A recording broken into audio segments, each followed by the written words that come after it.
So people are always asking me, how do I get my hair in the air like this? So this is like a 2-week grown out haircut. Get a good view of how busted this actually is. My whole hair tutorial walkthrough, you could call it, from curly hair to not curly hair. Honestly, real talk for a second, the bitch is bald.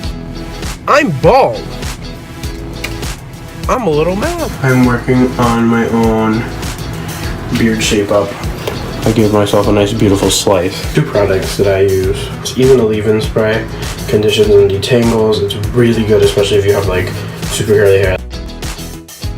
This other product, which is a repairing shine hair oil.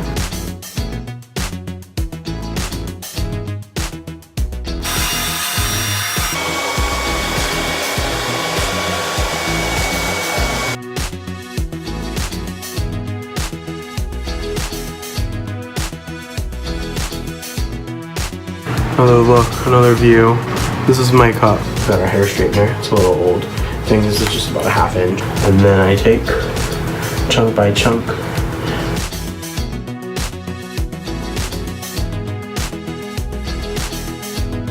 But yeah, that's how we do my hair. Not a hairdresser, not a barber. I don't know shit about hair, so this is just how I do my hair.